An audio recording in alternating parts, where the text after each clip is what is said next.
Sejam todos bem-vindos a mais um podcast da Associação Paulista Leste, o podcast da Escola Sabatina Viva. Que bom que você faz parte dessa história, que bom que você está aqui conosco para poder buscar Deus em espírito e em verdade. E para darmos continuidade nessa busca, nós temos nosso estudo sobre a Carta de Efésios. Eu não sei se você está por dentro, mas tem sido uma bênção para nós isso aqui. Não perca, você não pode ficar de fora do estudo deste trimestre. E o tema de hoje vai ser um tema que vai dar o que falar, queridos. E eu quero que você se prepare para isso, tá bom? Sabe, se você ainda não se inscreveu no nosso canal, entenda, você precisa ir lá no YouTube. Vai lá no YouTube, se inscreva, @PaulistaLeste. Tá vendo aqui o GC aqui embaixo? @PaulistaLeste. Ou se você quiser no Instagram, mips.apl. Tá aqui embaixo. Se inscreva. Não se esquece disso, filho de Deus. Vai lá, segue a nossa rede social para você ficar por dentro de todos os comentários da nossa amada Escola Sabatina. E para apresentar esse programa, eu quero trazer aqui meus amigos. Temos aqui o pastor Adevaldo em Chamas, lá de São Miguel Paulista. Fogo puro. Fogo puro. Estamos aqui juntos, né, participando aqui da lição. É uma alegria, um privilégio muito grande poder estar aqui. Né? Quero mandar aqui um abraço para o pessoal de São Miguel Paulista, Distrito Animado. Né? É uma alegria estar aqui também com o Luiz, a Mari, né? Uma benção. Temos aqui o pastor também, Luiz Henrique, pastor do Jardim Iguatemi. Seja bem-vindo, meu querido. Obrigado, pastor Leonardo, Mari, pastor Adevaldo também. É um privilégio estar com vocês aqui, amigos. Nós estamos felizes por participar de mais esse momento. Eu mando um abraço carinhoso para a nossa galera lá do Jardim Iguatemi, nossas 4 igrejas. E eu deixo também um beijo especial para minha esposa, a professora Tati, e a nossa bebezinha Esther, que chegou aí para poder não só ser herança do Senhor na nossa vida, mas para nos aproximar ainda mais de Jesus. Amém. E temos também a patroa do dia aqui. Olha, Mari. tô sozinha nessa, hein, mulheres? Ó, estudem aí pra vocês estarem na sua igreja ajudando também nesse tema, né? Seja bem-vinda, querida. Obrigada. Um abraço aí a todo mundo que tá nos acompanhando, nossos jovens, que tem jovem que gosta da lição dos adultos, hein? Ó, bênção pura, né? Então é um prazer estar aqui com vocês. Um beijo também pro meu esposo, companheiro, que é o primeiro presente. Ele me deu uma lição de escola sabatina, em primeiro presente, quando eu era de outra denominação.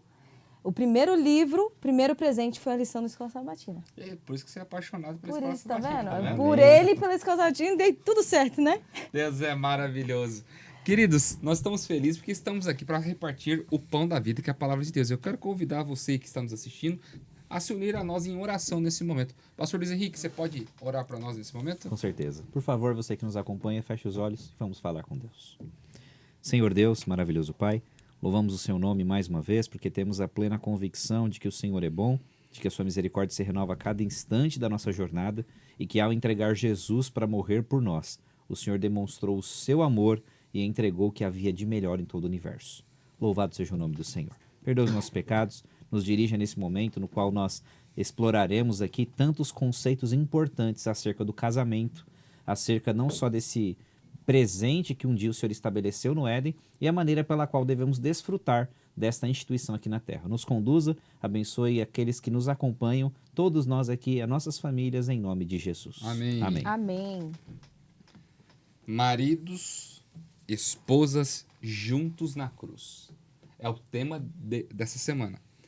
Efésios capítulo 5, verso 25 e 27 diz: Maridos, que cada um de vocês ame a sua esposa, como também Cristo amou a igreja e se entregou por ela, para que santificasse, tendo-a purificado por meio da lavagem de água pela palavra, para se apresentar a si mesmo como uma igreja gloriosa, sem mancha, nem ruga, nem coisa semelhante, porém santa e sem defeito. Eu acho maravilhoso quando Deus começa a fazer essa analogia, a mulher como igreja, e nós pegamos já isso pela palavra de Deus, porque Salomão ele diz, a mulher virtuosa edifica sua casa, mas a mulher sem virtude a destrói com suas próprias mãos. E aqui Deus ele coloca que a igreja verdadeira, a igreja de Deus, é comparada a uma mulher sábia, uma mulher que edifica o que tem. Mas aqui Paulo agora está fazendo na questão do amor da igreja mulher mesmo, no contexto eros, que o homem tem que amar a esposa e a esposa tem que respeitar o seu marido. Agora, uma pergunta que eu queria fazer para vocês, para a gente entrar nesse contexto. Se trocar a ordem dos fatores, dá errado ou dá certo nessa história? E aí, pastor Adevaldo, o senhor que é o mais experiente no casamento entre nós. Como está vivo, né? A galera fica brincando assim, né? Como conseguiu ficar vivo até hoje? Quanto tempo, pastor?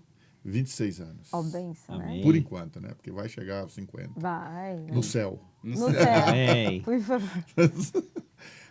Primeiro, assim, Deus ele já coloca as coisas no seu devido lugar, né? Quando Paulo ele escreve, é interessante quando você vê a carta aos Efésios, e a gente está estudando um trimestre, né? Que está falando sobre os Efésios, parece que ele muda de assunto de repente na carta, mas a verdade é que são públicos diferentes. Isso. Mas a linha é a mesma coisa. Agora ele volta para dentro do lar, podemos dizer assim. Ele Né? continua falando de unidade. Pronto, exatamente. Né? Mas agora ele trabalha um grupo, por exemplo, marido e mulher. Então, quando Deus ele orienta, Deus sabe o que faz. Isso nós, com certeza, concordamos nisso. E aqui eu achei muito oportuno o autor, porque ele já começa com a ideia assim, maridos. Ele coloca o texto que já chama a atenção dos maridos, né? Opa. Eu não sei se isso é proposital, viu? Porque geralmente quando a gente fala sobre relacionamento, parece que o texto que já aparece em nossa mente é sobre a mulher, né? Parece que mulher sendo submissa, né? E não, ele já traz à tona aqui a ideia da responsabilidade do marido. Pastor, respondendo a sua pergunta, eu acredito assim que como a Bíblia descreveu, assim deve ser. Eu concordo, pastor, que a mulher tem que ser submissa à sua esposa. Isso eu não abro mão, porque a Bíblia disse isso. No entanto... Aí sabe seguir a Bíblia, viu? No entanto, existe o outro lado da moeda e o escopo aqui da lição é diferente do que a gente pensa. Nós vamos ver isso durante a lição. Quando eu falo, eu concordo que a mulher deve ser submissa, aí as pessoas podem pensar o que quiser, mas o assunto talvez não seja o que a pessoa está pensando. Ele esqueceu que ele é meu vizinho e mora no apartamento de baixo. Ah, é? Quando a mulher dele ouvir isso daí, ele vai ver. Não, mas vamos Vai ter tempo para consertar, Mari, vamos lá. Mari, Mas mas eu só não quis fechar o assunto aqui, porque senão eu vou lá pro meio da lição. Não, mas daí eu vou Vamos deixar lá. o pessoal curioso, porque eu também concordo. Ele também concorda, eu sou a única mulher aqui, mas eu também concordo. Porque a gente vai falar o que realmente É ser submisso. É essa submissão, né? Eu admiro o contexto que Paulo ele coloca. Maridos, amai vossas esposas, esposas, respeitai vossos maridos. Hoje, o que você encontra dentro da sociedade é um amor platônico. Gente. Um amor desesperado. Da mulher pelo homem e o homem nem respeitando a mulher. E agora tem também desesperado, é interessante esse termo, também de mãe para filho, um amor desesperado, que daí começa a bagunça, né? Tanto no casamento e tanto no relacionamento com o filho, que é o amor desesperado, não é amor com respeito, né? E com essa linhagem de identidade e união, né? E é onde que a gente tem que entrar dentro do contexto. O contexto que a Bíblia coloca. Por que quando você muda a ordem dos fatores do contexto bíblico, ele vai alterar o produto final? Se o marido não amar a mulher como deve ser, como Cristo amou a igreja, a casa não prevalece. O Nós lar temos se que desmorona. observar, pastor Leonardo, a partir da sua fala, Paulo ele vem construindo dentro de uma esfera prática, desde o capítulo 4, como as pessoas devem se comportar umas às outras. Então ele vem trazendo ali uma exortação à santidade, depois ele fala sobre filhos das trevas, filhos da luz, e aí ele então parte para o relacionamento fraterno, e ele, quando ele diz no verso 22, verso 21, sujeitai-vos uns aos outros no temor de Cristo, ele mostra que a submissão não é uma coisa exclusiva para marido e mulher, antes que todo mundo pegue essa fala que todo mundo tem antibíblica, de falar assim, não, mulher é submissa, pronto, acabou, não fala nada, mas vamos entender isso à luz da Bíblia. Então, submissão não é uma coisa apenas do casal. E agora ele aplica então para o casal e a gente observa. Um homem, entre o relacionamento homem e mulher, se uma mulher amar o seu esposo, mas não respeitá-lo como esposo, não respeitá-lo como homem, ele não será amado de verdade. Ela pode até ser ali fiel, ela pode ter várias das características ali de uma boa esposa, mas se ela não respeitá-lo, ele não se sentirá amado. Por outro lado, um homem, para poder demonstrar esse cuidado, segundo o que a Bíblia diz, esse amor de verdade, ele tem que se entregar pela esposa, protegê-la, ele precisa reunir essas características para que realmente dê certo. Hoje há uma inversão muito grande de papéis, pastor, a partir da fala do Senhor, quando as pessoas têm invertido isso e as pessoas querem então um papel que não é delas, quando o homem está acima ou a mulher está acima, nenhum dos dois dá certo. Se eles não caminharem lado a lado, segundo o que a Bíblia diz, sempre vai dar problema. É por isso que a mulher foi feita da costela de Adão, não foi do pé. Pra ser auxiliadora, né? Suporte. Companheira do lado, mesmo nível de igualdade. As pessoas acham que quando se coloca o contexto de submissão dentro do contexto bíblico, Acho que é menos. estar sujeito, inferior. Na verdade, não. O homem ele está para proteger a mulher, para cuidar dela, e não para mandar. Olha, Ellen White ela fala aqui na parte de domingo um conselho para as esposas cristãs. Olha o que Ellen White diz no livro O Lar Adventista. À luz do que lemos, note esse texto. Se o marido é grosseiro, rude, impetuoso, egoísta, ríspido e opressor, não diga jamais que o marido é o cabeça da esposa. E que ela deve em tudo ser-lhe sujeita, pois ele não é senhor e nem um marido verdadeiro, com um significado do termo. Pronto. É uma mulher que está falando, a profetisa de Deus, que era submissa ao seu marido, Tiago White. Mas não tem como, é o contexto como eu digo às vezes quando eu estou ministrando a palavra de Deus nas igrejas. Não tem como eu falar que eu amo Jesus se eu maltrato a minha esposa, se eu maltrato os meus filhos, se eu digo palavras ásperas, se eu oprimo eles dentro dos seus afazeres, dentre outras coisas. Eu tenho que reconhecer o meu papel. Eu estou ali para edificar pessoas e não para destruir. E, pastor, dentro desse contexto ainda, o foco principal aqui do que se está falando, né, é Cristo, né? Vê que o centro de tudo é Cristo. O centro da submissão da mulher é Cristo. Quer dizer, está falando assim, ó, Cristo, quando você, de alguma maneira, vive esse relacionamento colocando o seu marido, podemos dizer, como superior, entre aspas, né? Essa ideia não é só para o marido. A Bíblia diz que nós devemos colocar os outros como superiores. Uhum. Então, a ideia cristã é que Cristo deve ser exaltado no seu relacionamento. Quando você olha para o seu esposo e você tem que, talvez, fazer algo por ele, trabalhar esse relacionamento dentro do padrão bíblico com ele, é que você está sendo uma esposa obediente, não é ao esposo, mas você está sendo obediente a Cristo. Senhor. E da mesma maneira, o esposo. Quando ele ama a sua esposa, vê que o parâmetro é Cristo, né? Tanto lá como ele amou a igreja, como a esposa também, né, ser submissa ao seu esposo no Senhor. Então, o padrão desse relacionamento não é a esposa e nem o esposo. O padrão é Cristo. E é esse que é o X da questão. Na verdade, Paulo está falando assim, olha, quando vocês trabalham dessa maneira, vocês exaltam o nome do Senhor, você exalta Deus no seu relacionamento. É o valor humano, não exatamente o valor homem e valor mulher. Pronto. E a gente começa a pensar por que o nosso foco, o foco central da submissão deve ser a pessoa de Cristo. E por que Paulo então pede que, primeiro, a mulher, o texto diz, não deve ser submissa a todo homem, mas seja submissa ao seu próprio marido. E o homem ame a sua esposa como Cristo amou a igreja e se entregou por ela. Então veja, a orientação bíblica de ter o foco na submissão a Cristo é porque Cristo cuida de nós, Cristo nos ama, Cristo deu a vida para nos salvar. Acaso nós vamos ser submissos a um Deus que não se importa, que não cuida da gente? Claro que não. Justamente porque Deus ele é quem ele é que nós temos esse prazer de nos submetermos à vontade de Deus. Agora, quando a gente confunde a submissão bíblica com uma subserviência ou com uma submissão cega, vem os abusos. aí agora eu começo então a agir de forma submissa, no caso de uma mulher, a um esposo que a maltrata, que a agride, que a trata com aspereza, que a proíbe de ter ali o convívio com as pessoas. Não é isso que a Bíblia diz. A Bíblia mostra uma submissão não só bíblica e equilibrada para com uma pessoa que te ama. Então, quando eu penso, mesmo nessa questão de amar a esposa e se entregar por ela, a gente sempre brinca nessa questão de marido e mulher, e lá em casa eu sempre tenho a última palavra. Quando minha esposa diz alguma coisa, eu falo, sim, senhora, é pra já.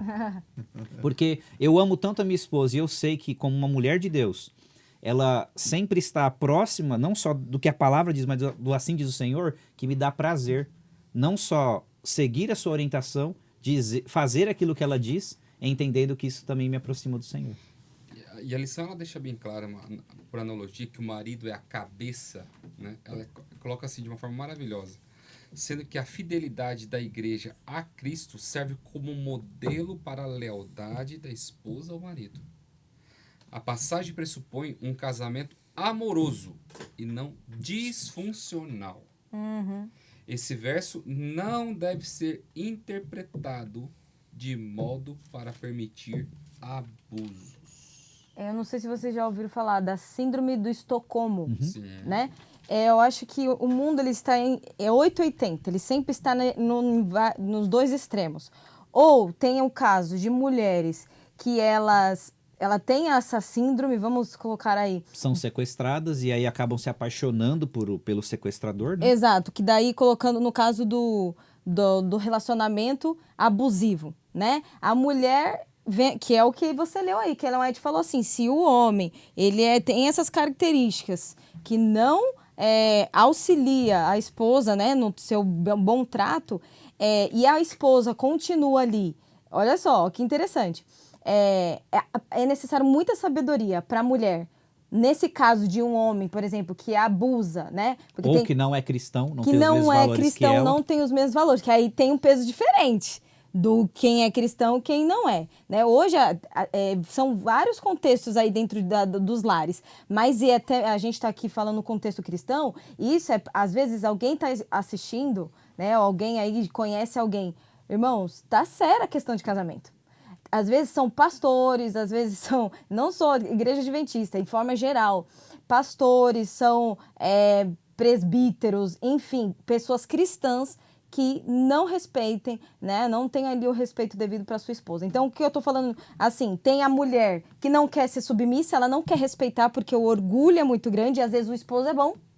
Às vezes o esposo tem qualidades boas, mas a esposa não quer se submeter.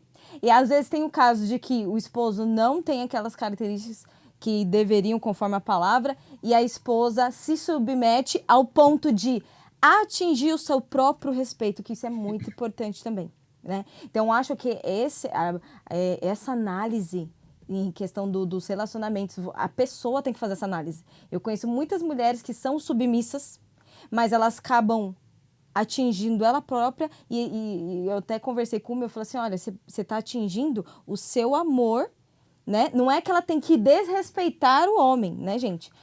Não é isso, mas você deixar de viver por conta do outro, né, no quesito assim, o outro se torna Deus, a lição falou isso. O homem não é para se tornar Deus, é para nós nos submetermos ele como como que se fosse como o Senhor manda. Não é que ele vai se tornar Deus, né?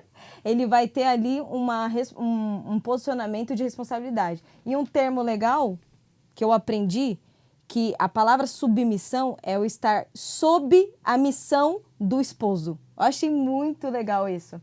Então, assim, quando eu falo que eu vou ser submissa, se ele cumpre a missão dele como um bom esposo, como um bom ancião, como um bom diretor de escola sabatina, como um bom pai, sacerdote do lar, eu vou estar sob a missão dele. E eu vou ser a companheira, e eu vou dar o suporte e todo o suporte necessário. Então, muito bom essa definição, né? E Mari, dentro desse contexto que você está falando, e o contexto bíblico aqui, que é um relacionamento cristão.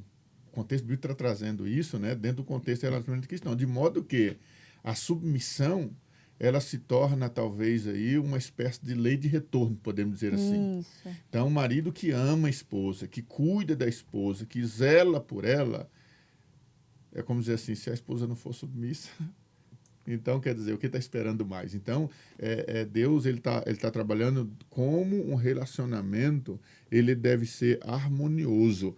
Por exemplo, nós estamos falando aqui, dentro desse contexto da lição, e é provável que nós temos muitas pessoas que estão nos assistindo e que falam assim, puxa vida, tocou num assunto aqui que eu preciso.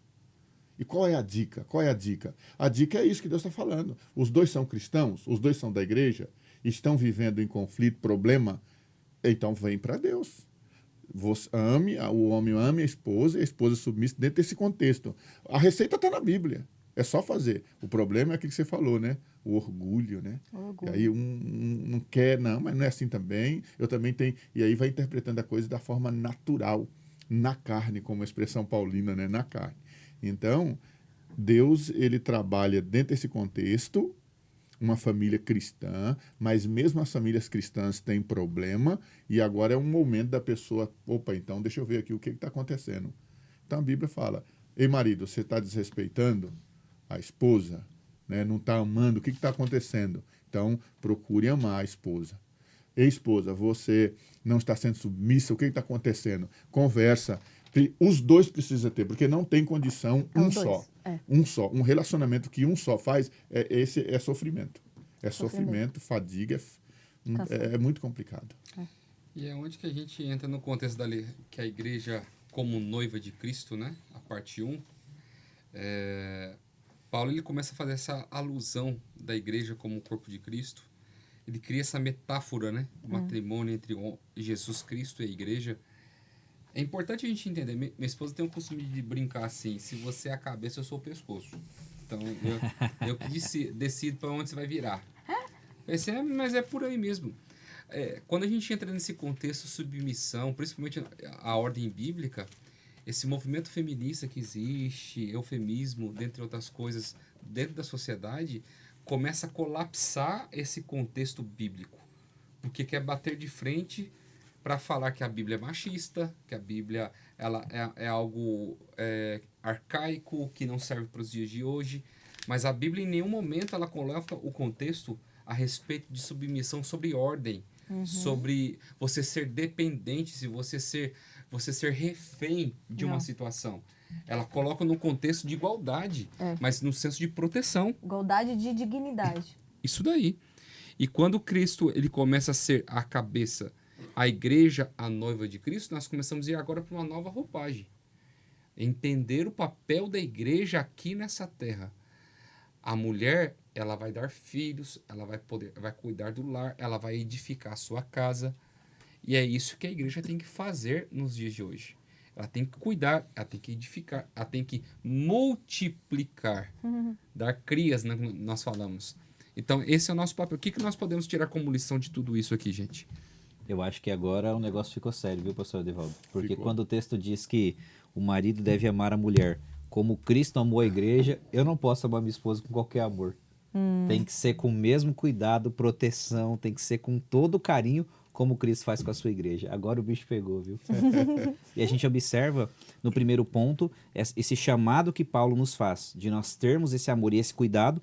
Por outro lado, a gente vê a pessoa de Cristo e tudo que Cristo realiza para com a sua igreja. O próprio autor começa a construir aqui essa ideia entre o casamento judaico e como que era todo o preparo, sendo que os noivos, o casamento era organizado, então o noivo ele saía ali para poder trabalhar por cerca de 1 ano, para ter ali a sua casa, em relação à questão do dote que era pago, e Cristo cumpriu cada uma dessas etapas. Cristo como não só o noivo da sua igreja, mas aquele que vai vir nos buscar. E aí o próprio autor ele coloca tudo aquilo que Cristo fez por nós, fazendo até uma ligação ali com a história de Ezequiel 16, de uma mulher que estava ali abandonada, estava ali ensanguentada, suja, desnuda, e aí a partir disso Deus vem, a veste, a limpa, a chama de esposa, faz uma aliança com ela, que é o que Cristo realiza então para com cada um de nós. Esse cuidado do próprio Deus e termos o privilégio de sermos chamados a noiva de Cristo. Aqui dá uns exemplos pontuais. Eu acho legal quando a lição traz assim, né, dividido, porque fica didático, né? E falando aí, ela ama a igreja como noiva, entrega a si próprio como dote de casamento, lava sua noiva, igual você disse, comunica a palavra da promessa e prepara e enfeita a noiva. Tem um livro que chama Mude Seu Esposo até quarta-feira, já viram? Não. Aí quando eu falo na igreja, as mulheres dizem, eu quero esse livro. Mas aí, por fim, o que o livro fala? Fala que, na verdade, aquilo foi o que o irmão falou. Não é ela vai mudar o esposo, ela vai mudar as suas maneiras para atingir o esposo. E dentro, aí a autora, ela usa assim, são dois, você considera seu esposo um bichinho, um monstrinho? Cada um é um monstrinho. Você é um monstrinho e a sua esposa a esposa é um monstrinho, a esposa é um monstrinho. E entra nesse contexto da igreja. Como assim? A igreja, aqui são as pessoas, elas são cheias o quê? De defeitos. Mas o Senhor, ele ama acima, dependente das consequências. O Senhor ama e cuida. E é assim que deve ser dentro do casamento. Independente dos defeitos, a gente tem que amar e cuidar, né? E ter um olhar de carinho, assim como o Senhor tem pela igreja, né? Pelas pessoas, né? A gente percebe dentro dessa ideia, que até que é enumerado que você mencionou aí, essa questão do dote, né? O rapaz, quando queria casar, a frase ainda ela é válida hoje, quem casa quer casa, né? Então tinha que arregaçar as mangas e preparar para isso. E Cristo, ele se entrega como dote. Nossa. Ele paga o preço da nossa salvação, faz isso diante de Deus, pagando o preço que a sua lei exigia para poder nos salvar. E aí, ao se entregar como dote por nós, ele ainda purifica a sua noiva, pois nós somos lavados no sangue de Cristo, e então ele ainda promete, assim como o noivo saía para trabalhar e fala assim, olha, eu vou trabalhar, preparar a nossa casa e eu vou voltar. Assim como Cristo prometeu que vai Lindo, retornar né? para nos buscar Muito também. lindo. E é onde nós entramos na parte de terça-feira, que nós precisamos correr, que nosso tempo está acabando aqui. A parte 2 da igreja como noiva, né? Onde a promessa de Cristo a respeito sobre esse noivado, sobre essa preparação da cerimônia de casamento, a cerimônia que ele casaria, que Cristo se uniria a essa igreja para poder buscar o seu povo no final de tudo isso, para fazer esse grande cortejo. Que lição que a gente pode tirar de tudo isso aqui, gente, a respeito sobre a importância dessa noiva de Cristo e dessa igreja maravilhosa? Primeira importância aqui, pastor, é o cuidado, né? Que a gente tem já ouvido aqui da lição, né? A forma que Deus encarou a sua igreja como noiva, né? Então, ele cuida dessa noiva, né? Aqui na lição de terça-feira, até a Mari falou a questão didática, né? Mas depois eu percebi, nossa, mas eles colocaram aqui depois 1.6, né? Na lição de Foi. 6, né? Na terça-feira. Foi.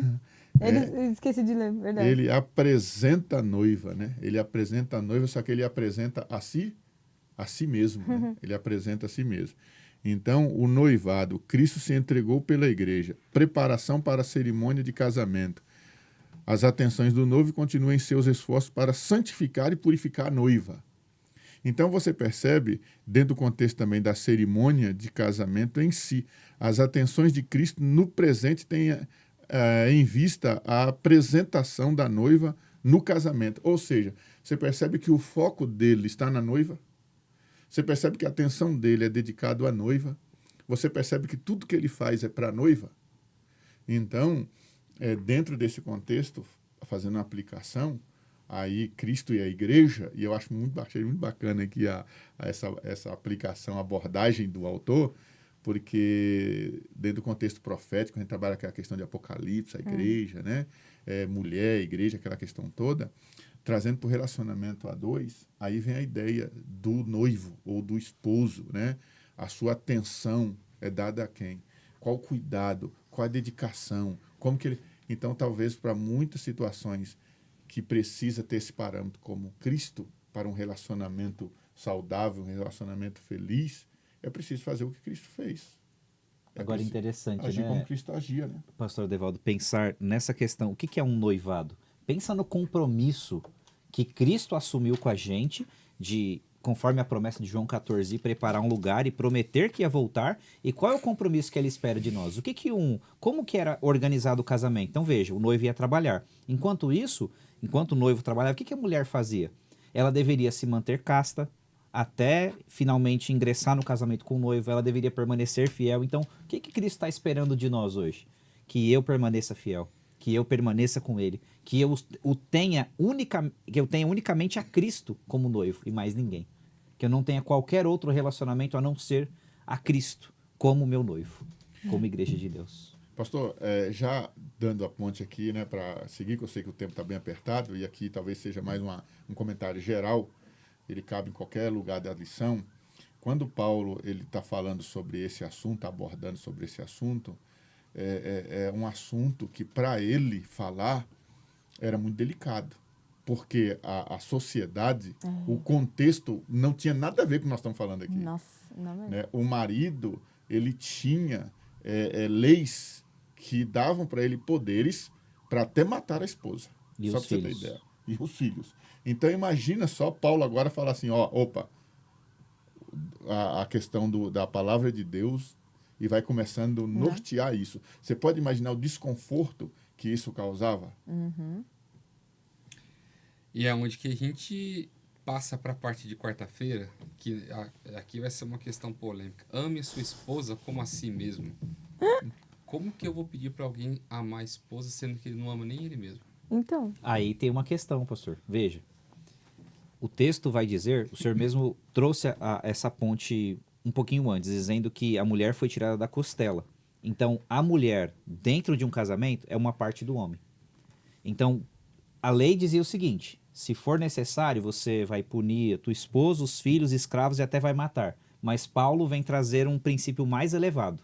A lei pode dizer isso, mas você, como cristão, não vai tratar a sua esposa mal. Porque ninguém jamais odiou a sua própria carne. Mas aí ele termina dizendo, ainda que alguém o faça, ele mais uma vez puxa para Cristo. Porque mesmo que uma pessoa talvez tenha essa dificuldade em amar a si mesmo, ou talvez não seja uma pessoa que está ali saudável emocionalmente, mais uma vez ele dá o exemplo de Cristo. Para que nós amemos como Cristo amou a igreja. Porque se uma pessoa, no momento, ela não se ama, fica difícil amar a esposa, como o senhor disse. E aí Paulo joga a Cristo mais uma vez. Ame como Cristo amou a igreja. Nossa referência sempre será de Jesus. Para que nós amemos a esposa e tratemos a nossa esposa como Cristo trata a gente. Que é um baita desafio, né? não, é bem simples. É o autoconhecimento, né? Porque se, igual o pastor falou, se eu não me amo, como que eu vou amar? Porque isso tem acontecido muito. Hoje as pessoas estão com dificuldade de amar a si próprias, né? Então, mas se fazer com baseado aí, igual o Luiz falou, se eu me amar, se eu amar a Deus, eu vou saber qual é a minha origem. Então eu vou me amar, né? E assim eu vou transmitir esse amor em todas as pessoas que eu convivo, seja esposa, seja qualquer um que estiver ao meu redor. E aqui, pastor, Paulo ele vai avançando e ele usa, apesar do princípio de Cristo, ele usa um outro princípio, né?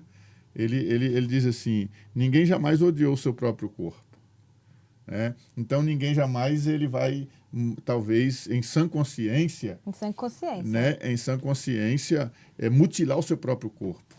Então, ele usa agora a ideia de amar como o próprio corpo. Como o próprio corpo. Eu vejo aqui nessa iniciativa, tá, de Paulo, que é assim, duas coisas que a gente tem, pelo menos nós cristãos, né, em muita autoestima. Né? Primeiro, Deus, que é soberano, que nós a lição tem norteado isso aqui. Segundo, pode ver, quando Deus fica em segundo plano, é porque eu estou em primeiro. Se a gente fosse colocar isso categorizar, né? Vamos, né? É porque eu me coloquei em primeiro. Ou eu estou em foco, ou Deus está em foco. Porque tudo que eu faço é para mim ou é para Deus. Geralmente, quando o cristão faz para os outros, ele tem pensado no evangelho. Ou seja, colocando Deus, né? Então, Paulo usa essas duas formas, dizendo assim, Deus, ok, Jesus é o parâmetro. Mas ele usa também, ama como o seu próprio corpo, né? A sua esposa. Então, as regras para a família cristã, lá em Efésios 5:21, né? De 6 a 9, que eu estava lendo esse texto, achei muito interessante, revela um contexto social desafiador. Desafiador, aquilo que eu estava falando. Então, ele usa essa expressão, talvez aqui, pelo contexto que ele está vivendo. Porque o indivíduo lá, ele fala assim, o autor diz assim, o indivíduo lá, ele tinha leis para poder embasar, talvez até o sofrimento da própria esposa que ele causava.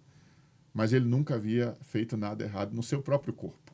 Então ele está falando, olha para você agora. Você faz com você? Não, não faço. Então, ama como o seu próprio corpo a esposa. E é onde nós encaminhamos para a nossa parte final da lição, na parte de quinta-feira, que o homem precisa entender que a mulher e ele é uma só carne. Você não vai bater em si próprio. A não ser que você seja masoquista, que você goste de sentir dor. Que Aí é já um é doente. distúrbio. Que é um distúrbio mental. Ok? E aonde nós entramos no contexto que nós precisamos entender como que nós precisamos amar verdadeiramente nosso cônjuge. Não é o contexto que Paulo fala em Romanos 12, que o amor não seja hipócrita. Nós precisamos amar as pessoas verdadeiramente. E uma das coisas mais difíceis é a gente amar, não é quem está longe, é amar quem está do nosso lado. E Porque- sem interesse. Sem interesse e sem olhar para os defeitos. Porque é mais fácil você amar quem está fora do que amar quem está dentro. Onde que às vezes nós ouvimos, muitas vezes, poxa, eu gostaria tanto que meu marido fosse igual ele é para os de fora e não os de dentro. E é onde nós precisamos caracterizar isso de uma forma coerente na vida. Colocar isso como um objetivo. Como que nós podemos dar essa mensagem final aqui, Pastor Luiz, Pastor Adevaldo, Pastora Mari. Mari Brunazzo. Nós pensamos no modelo bíblico. Veja, o casamento ele é estabelecido por Deus antes do pecado. E ele é um modelo para a humanidade, é uma instituição eterna criada por Deus e que não só conduz a sociedade, mas numa sociedade na qual nós não tenhamos casamentos bem estruturados, temos uma sociedade falida. Agora, quando nós olhamos para o contexto bíblico, nós percebemos que antes de criar a mulher, Deus ele cria os animais, cria o homem, permite que o homem nomeie os animais, sinta a falta de uma companheira, faz cair o sono pesado, tira a costela, faz a mulher, ele desperta e então diz, essa afinal é osso dos meus ossos, é carne da minha carne. Vai se chamar mulher porque de mim foi tirada. Ele sentiu não só a necessidade, mas ele percebeu que foi o que ele recebeu aquilo que havia de melhor. Uma companheira correspondente. A melhor companheira que ele poderia receber de Deus. E aí então, ao se tornar uma só carne, eles começam a caminhar juntos. Não só desfrutar ali da sexualidade como um presente de Deus, assim como é hoje, um presente dentro do casamento, mas desfrutar também da intimidade intelectual, dos sonhos, dos planos, e como é bom você estar com alguém a quem você ama, que compartilha sonhos, objetivos e consegue falar a mesma língua. Eu concluo dizendo assim para os jovens, é bom casar, viu? Né? Se tiver jovem ou alguém que está solteiro, nossa, a galera solteira já de 40, 50, eu quero casar o quê, né? Então, assim... Ainda há esperança para você. Ainda esperança. E o Senhor tem, gente. O Senhor tem alguém para ti. Mas, assim, eu no momento moderno, eu queria ver a inteligência artificial. O que o site GPT falava é sobre ser... Já conhece, pastor, esse site GPT? É inteligência artificial. Você joga lá, não é... Você não sabe quem é que está respondendo, mas eu queria ver a resposta, sabe? Achei lindo, gente, que respondeu. Ele deu falando assim, Ana e Jorge, eles não perdem a sua identidade ao se unir. Ser uma só carne é quando um decide viver um com o outro, independente das coisas ruins que acontecem. Aí ele manda uma história, que eu pedi para ele fazer uma história para mim. Aí, que é inteligente, né? É legal demais. Ele montou uma história, parece que era a lição da Escola Sabatina falando. Montou uma história falando de que Ana e Jorge decidiram viver a sua vida juntos e eles, mesmo durante a trajetória, com momentos ruins, eles decidiram sonhar, igual o Luiz falou, sonhar, lutar, batalhar nos momentos tristes e felizes. E ele termina assim, falando assim, ó, ser uma só carne é uma metáfora poderosa para descrever o vínculo íntimo, inseparável, que se forma quando duas pessoas escolhem se unir em um casamento, comprometendo-se a enfrentar a vida juntos, como um time, apoiando-se mutuamente em todos os momentos. Olha a inteligência artificial respondendo, né? Concluindo de uma forma moderna aí e falando pra galera, se você achar a pessoa segundo o coração de Deus, você vai ser feliz, né? Chegamos ao fim Eu posso um complemento. Oi? Tem? Eu ia só Vamos lá, concluir, complementa. pastor, de Então- forma bem objetiva aqui, pastor. Vai lá, desculpa. Dentro desse Devaldo. contexto de uma só carne, eu queria só deixar aqui uma noção, o porquê que na Bíblia ela mostra que o casamento ele é eterno, né? Olha a figura, Deus e essa igreja. Deus pensou divorciar da igreja dele em algum momento? Não. Então, 3 características aqui para fechar, pastor. Ele é indissolúvel, o casamento, é eterno. Ele é monogâmico, quer dizer, um parceiro só. E ele é hétero, pessoas de sexo diferente. Isso é o padrão bíblico, né? Mostra esse relacionamento de Deus com a igreja. E dessa maneira a gente consegue ser fiel a Deus dentro dos princípios dele. Eu quero deixar um recadinho pra você aí. Você que é casado, você que quer casar. Lembre-se que o seu cônjuge é um presente de Deus. Presente. Quando você ganha um presente, você pega ele e guarda em um lugar muito especial. Você protege. Você não deixa ele se deteriorar, se quebrar. Você cuida. Então, olhe para o teu esposo, olhe para sua esposa e lembre-se que você tem que cuidar muito bem dele. Porque quem deu ele para você foi Deus. Valorize a família que você tem. Valorize os seus queridos. Porque eu tenho certeza que Deus tem um plano muito grande para você. Não somente nessa terra, mas para viver uma eternidade juntamente com eles. Chegamos ao final. Quero terminar aqui. Vamos terminar com uma oração. Pastor Adevaldo, pode orar por nós nesse momento?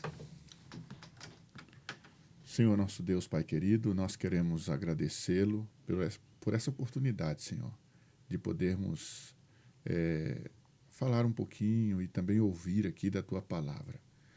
A Tua Palavra é lâmpada para os nossos pés e luz para os nossos caminhos. A Tua Palavra, Pai, ela nos dá direção, nos traz entendimento. A Tua Palavra é poderosa, salva qualquer situação, Pai. Nos ajude a cada um aqui e aqueles que estão acompanhando também seus lares, seja quais os desafios que estejam enfrentando. Nós queremos clamar pela Tua unção, Amém. pela Tua mão que cura, que restaura, que dirige todas as coisas, Pai. Nos abençoe e que cada um de nós, Pai, possamos viver para honrar e glorificar o Teu santo nome sempre. Amém. Amém. É o que pedimos e agradecemos em nome de Jesus. Amém, Senhor. Amém. Amém. Amém. Meus queridos, muito obrigado pela presença de vocês, por estarem conosco aqui nessas 2 semanas. Que Deus possa abençoar não somente vocês, mas a família de vocês. Amém. E a você que nos assiste, ficamos por aqui. Semana que vem tem mais, tá bom? Teremos alguns novos amigos aqui conosco. Que você possa continuar orando pelo nosso ministério, orando pela Escola Sabatina Viva, porque eu tenho certeza que ela vai fazer a diferença na tua vida, na tua igreja e na sua família. Um grande abraço, fique com Deus e até semana que vem.